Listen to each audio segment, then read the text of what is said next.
Merci de prendre le rendez-vous de l'actualité sur Eden TV. Mesdames et messieurs, bonsoir et bienvenue dans ce journal. Au sommaire, la plateforme des régulateurs de l'audiovisuel de l'UEMOA et de la Guinée a tenu sa 11e assemblée générale des assises présidées par le président béninois de la Haute Autorité de l'audiovisuel et de la communication, président en exercice de la plateforme du jeudi 29 au vendredi 30 août 2024 au Togo.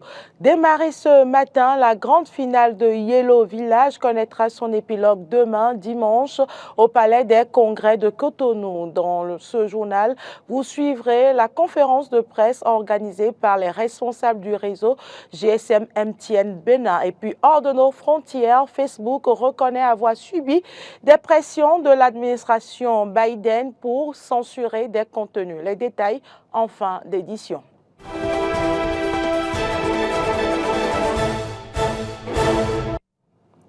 Merci pour l'attention. La 11e Assemblée générale des présidents des institutions de régulation des médias de l'UEMOA et de la Guinée, PRA-UEMOA Guinée, s'est tenue dans la capitale togolaise du jeudi 29 au vendredi 30 août 2024. Le thème de cette rencontre est intitulé « Mise en œuvre effective de la TNT dans les pays membres de la plateforme État des lieux, propositions et stratégies d'action ». Les travaux présidés par le président de la PRA UEMOA Guinée, Édouard Loko, président de la Haute Autorité de l'audiovisuel et de la communication du Bénin, ont pour objectif principal la mise en œuvre effective de la télévision numérique terrestre TNT dans les pays membres de l'UEMOA et de la Guinée. La transition vers la TNT étant une étape cruciale pour l'amélioration de la qualité des services audiovisuels dans la région, les différentes communications ont permis, entre autres, de faire un état des lieux de la migration vers la TNT des différents États membres de la plateforme, d'adopter un plan d'action pour la plateforme pour la période 2024-2026 et la mise en place d'une stratégie d'action pour l'accélération de la mise en œuvre de la TNT. La grande finale de Yellow Village se poursuit au Palais des Congrès de Cotonou et connaîtra son épilogue demain dimanche.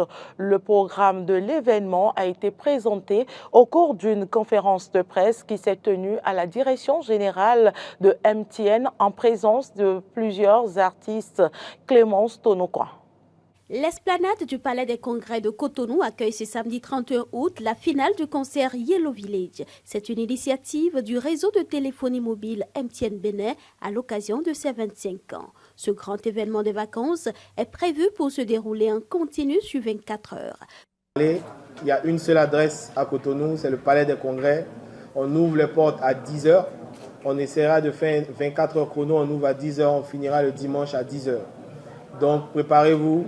Venez avec tout ce dont vous avez besoin. Si vous avez besoin de venir, votre brosse à dents, votre serviette, votre matelas, parce qu'on ne va pas dormir.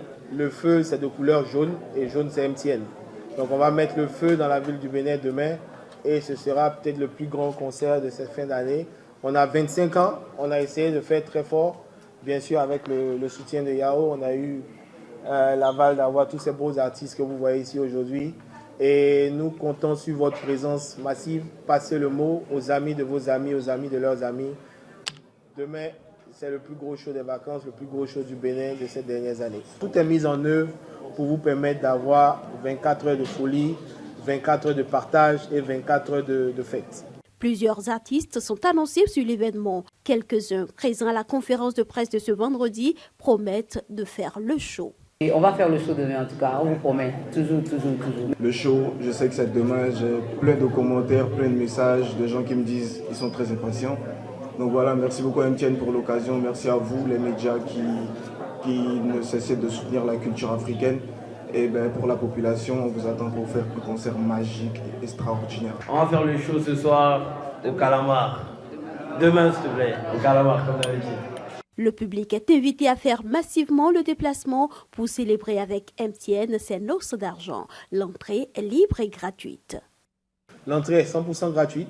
on le dit, mais il y a d'autres qui diront mais c'est 100% gratuit. On nous demande de montrer une application Momo ou Ayoba. Effectivement, si vous n'avez pas l'application Momo, vous devez l'avoir et on sera content que vous puissiez la télécharger avant d'entrer, mais on ne va pas à un moment donné stopper tout le monde.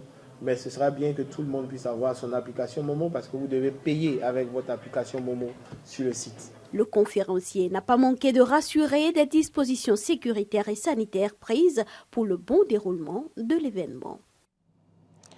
La ville de Glazoué a vibré au rythme de l'inauguration officielle de son tout nouveau marché moderne, l'un des plus grands du Bénin. Cet événement historique s'est déroulé en présence de plusieurs hautes personnalités, dont le ministre d'État chargé du développement et de la coordination de l'action gouvernementale, représentant le président de la République. Les précisions dans ce compte-rendu. Le marché de Glazoué, connu sous le nom de Bomina, fait désormais partie des marchés modernes construits par le gouvernement béninois et déjà mis en service. L'inauguration de l'infrastructure marchande marque un nouveau tournant dans l'histoire de la commune de Glazoué. La directrice générale de l'Agence nationale de gestion des marchés, ANAGEM, s'est prêtée à l'exercice de la présentation des caractéristiques du joyau. Cette infrastructure moderne et fonctionnelle est conçue pour accueillir de manière optimale les marchands avec des installations adaptées qui incluent des espaces de vente variés pour répondre aux besoins de tous les acteurs économiques. Le marché d'une superficie totale de 6 hectares est construit sur une aire de 26 000 m² et comprend 3 067 espaces de vente, dont 2 943 étals, 81 boutiques, 12 restaurants, 11 boucheries, 9 poissonneries, 11 magasins ainsi que des bureaux administratifs, des installations sanitaires et un système de sécurité incendie assurant son animation et son dynamisme. Ce marché moderne est le fruit de la vision du chef de l'État pour un Bénin prospère. C'est donc à juste titre que la ministre de l'Industrie et du Commerce exhorte les usagers à en faire bon usage afin qu'il soit un moteur de croissance économique pour le Bénin. Chers commerçants et commerçantes, ce joyau vous appartient. Il est conçu pour vous permettre de développer vos activités dans les meilleures conditions possibles. Vous êtes les principaux acteurs de ce marché. Et à travers votre travail quotidien, vous contribuerez non seulement à la prospérité de vos familles, mais aussi à l'économie de notre région et de notre pays. Je vous encourage donc à faire bon usage de cette infrastructure, à l'entretenir, à la valoriser pour qu'elle reste un moteur de croissance pour notre région. Le ministre d'État chargé du développement et de la coordination de l'action gouvernementale, représentant le président de la République, a mis l'accent sur le caractère régional du marché pour justifier le choix de sa modernisation. Le marché de Glazoué est donc bien plus qu'un simple lieu d'échange. Il est une véritable vitrine du dynamisme économique de notre pays, le Bénin. Son influence dépasse les frontières de cette commune de Glazoué, attirant les commerçants et les acheteurs non seulement de notre région, mais aussi des autres pays que sont le Nigeria, le Togo et même le Niger et le Tchad. C'est ici que se tissent les liens économiques et culturels qui renforcent la position du Bénin sur la scène internationale. La modernisation de ce marché, rendue possible par les importants investissements du gouvernement, est la reconnaissance de son rôle stratégique dans notre économie. Le marché de Glazoué, dans sa nouvelle configuration, est prêt à accueillir les défis et les opportunités de ce siècle, à offrir aux commerçants un cadre sécurisé et moderne pour exercer leurs activités, et aux consommateurs une diversité de produits issus de nos terroirs et d'ailleurs. Plusieurs personnalités, dont les ministres Gaston Dossoui et Léonore Yaïla Descamps, les députés à l'Assemblée nationale Edmond Agua, Benoît Degla et Nicaise Fagnon se sont également adressés à la population et aux acteurs du marché, qui en langue française, qui en langue locale. Et puis les revendeuses de ce marché se réjouissent du joyau tout en témoignant leur gratitude au gouvernement. Elles énumèrent leurs nouvelles doléances. Franchement, ça nous va vraiment droit au cœur. Nous sommes très heureux, tout le monde est heureux parce que le calvaire est terminé, il y a de l'espace pour tout le monde. Donc on remercie le gouvernement actuel pour son effort. Ce nouveau marché, nous sommes émus, nous sommes contents. On ne sait même pas quel genre de remerciement donner. Mais les places là, ça nous manque un peu. Donc on a dit qu'ils sont dans le programme de casser le reste et reconstruire. Donc nous disons au président de ne pas nous oublier, de venir vite faire, chacun serait à l'aise. Mais nous lui disons merci et nous sommes très contents. Nous d'agbe kono vive nous ewa hen hunu mi pere yo dizane yo ya mi si gaome ya mi si pavé yo goudron todo mi monteme ya arosu ka gbajo po mi ka wa hime ka monteme ya mi de ti bon ko mi to teton mais si nko ton le so teme le pe ya donc mi kekle bo do ha mi. La pluie diluvienne qui s'est abattue sur la ville de Parakou hier a fait un mort au quartier Guéma dans le 3e arrondissement. Il s'agit d'un enfant qui a perdu la vie après avoir été envahi par l'eau. La victime dormait dans la chambre quand l'eau a inondé toute la maison. Par ailleurs, il faut préciser que cette pluie a aussi occasionné d'énormes dégâts matériels. Elle a duré toute la journée, rendant plusieurs voies inaccessibles.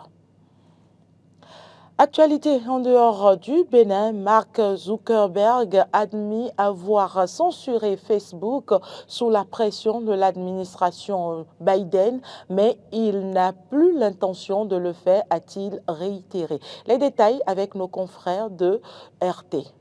Dans le contexte de l'interpellation du fondateur de Telegram, Pavel Durov en France, Mark Zuckerberg, PDG de Meta, a adressé une lettre au Congrès américain. Le créateur de Facebook y révèle que la Maison-Blanche, sous la direction de Joe Biden, a fait pression sur son réseau social pour qu'il censure des informations relatives à la Covid-19.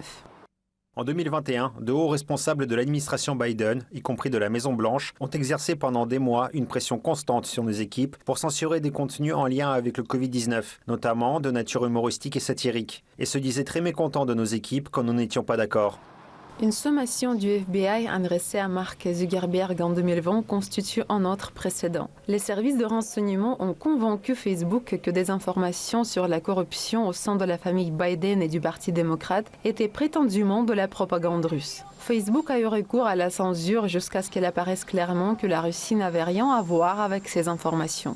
Cet automne-là, lorsque nous avons vu dans le New York Post un article sur des allégations de corruption à l'égard de la famille de Joe Biden, alors candidat démocrate à l'élection présidentielle, nous avons envoyé cet article au vérificateur de faits pour relecture, en le rétrogradant dans l'attente d'une réponse. Il a été clairement établi par la suite que ce n'était pas de la désinformation russe, et avec le recul, nous n'aurions pas dû déprécier l'histoire. Et si Mark Zuckerberg nie avoir volontairement censuré Facebook en faveur de démocrates, Donald Trump le considère comme complice d'une conspiration organisée contre sa candidature à la présidentielle de 2020. Politico cite un extrait du prochain livre de Donald Trump dont la sortie est prévue le 3 septembre. Le candidat à la présidence des États-Unis y évoque de graves conséquences pour le dirigeant de Facebook en cas d'action illégale lors de la prochaine élection. Nous le surveillons de près. S'il fait quoi que ce soit d'illégal, il passera le reste de ses jours en prison comme toute autre personne qui tricherait à l'élection présidentielle de 2024. Zuckerberg n'a pourtant pas l'intention de répéter ses erreurs. Dans sa lettre au Congrès, Zuckerberg a également déclaré qu'il riposterait en cas de nouvelles tentatives de contraindre Facebook à la censure. Bien que le fondateur du réseau social n'ait pas ouvertement financé l'un ou l'autre parti lors des dernières élections, nombreux sont ceux qui considèrent ces actions comme favorables aux démocrates. Mais cette fois, le milliardaire de la tech a décidé de se retirer complètement de la course à la présidence. Mon objectif est d'être neutre et de ne pas jouer un rôle d'une manière ou d'une autre, ni même apparaître comme jouant un rôle. Je n'envisage donc pas de faire une contribution similaire lors de ce cycle électoral. Facebook s'est retrouvé à plusieurs reprises sous le feu des projecteurs en raison de l'élection présidentielle américaine. Outre le scandale de corruption du Parti démocrate et la prétendue propagande russe, le réseau social a bloqué le compte du candidat républicain Donald Trump en 2020. D'autres réseaux sociaux, dont Twitter, Instagram et YouTube, ont également participé à la campagne massive de blocage de l'homme politique. Donald Trump a par la suite créé son propre réseau social, Truth Social. C'est tout pour cette édition. Merci pour l'attention. Bonsoir chez vous.